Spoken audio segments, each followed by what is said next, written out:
Zedekiah was 21 years old when he became king, and he reigned in Jerusalem 11 years. His mother's name was Hamutal, daughter of Jeremiah. She was from Libnah. He did evil in the eyes of the Lord, just as Jehoiakim had done. It was because of the Lord's anger that all this happened to Jerusalem and Judah, and in the end he thrust them from his presence.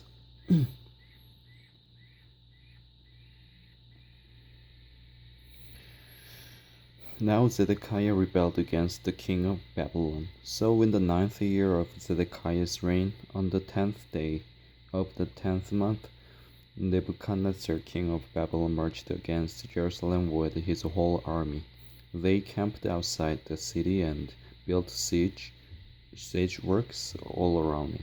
The city was kept under siege until the 11th year of King Zedekiah.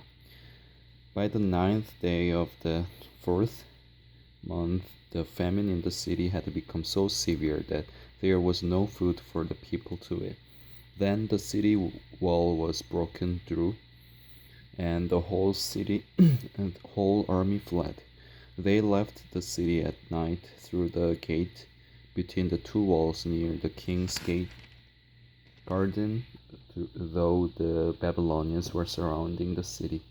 They fled toward the Arabah, but the Babylonian army pursued King Zedekiah and overtook him in the plains of Jericho.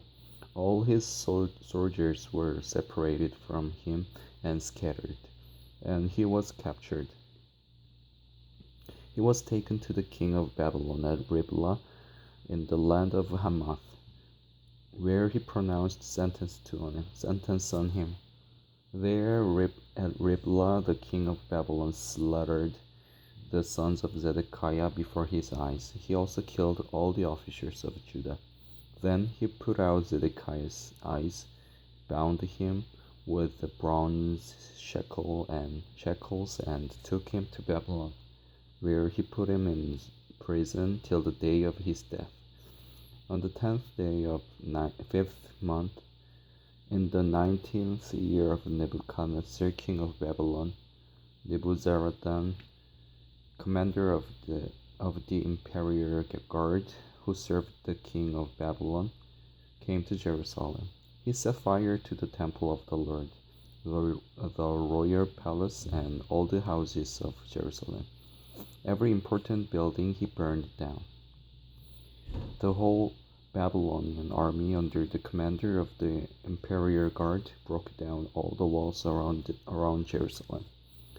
Nebuzaradan, the commander of the guard, carried into exile some of the poorest people and those who remained in the city, along with the rest of the craftsmen and those who had gone over to the king of Babylon.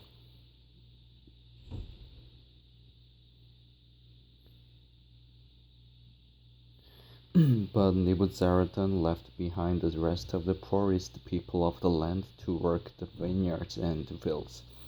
The Babylonians broke up the bronze pillars, the movable stands, and the bronze sea that were at the temple of the Lord, and they carried all the bronze to Babylon. They also took away the pots, shovels, wick trimmers, sprinkling bowls, dishes, and all the bronze articles used in the temple service. The commander of the imperial guard took away the basins, censers, sprinkling bowls, pots, lampstands, dishes, and bowls used for drink offerings, all that were made of pure gold or silver. The bronze from the two pillars, the sea and the 12 bronze bulls under it, and the movable stands which King Solomon had made for the temple of the Lord, was more than could be weighed.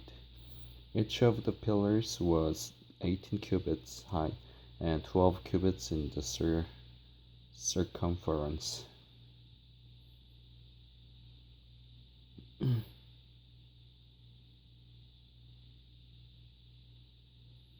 Each was 4 fingers thick, and hollow.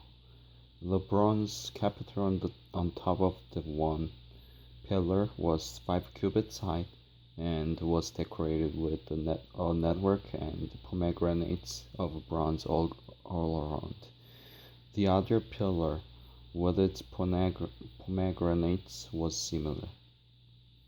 There were 96 pomegranates on the sides. The total number of pomegranates above the surrounding network was 100. The commander of the guard took as prisoners Sarai the chief priest, Zephaniah the priest next in rank, and the 3 doorkeepers. Of those still in the city, he took the officer in charge of fighting men and 7 royal advisors. He also took the secretary, who was chief officer, in charge of conscripting the people of the land, and 60 of his men, who were found in the city.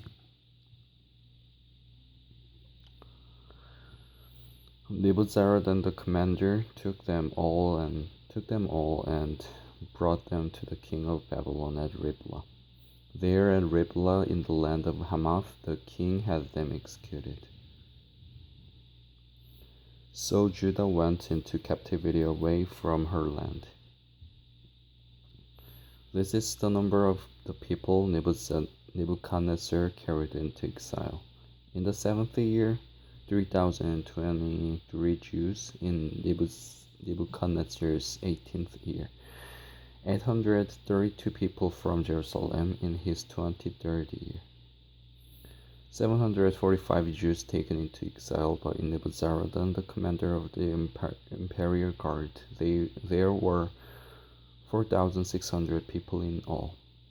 In the 37th year of the exile of Jehoiakim, king of Judah, in the year Evil Merodach became king of Babylon, he released Jehoiakim, king of Judah, and freed him from prison on the 25th day of the 12th month. He spoke kindly to him and gave him a seat of honor higher than those of the other kings who were with him in Babylon. So Jehoiakim put aside his prison clothes, and for the rest of his life ate regularly at the king's table. Day by day, the king of Babylon gave Jehoiakim a regular allowance as long as he lived, till the day of his death.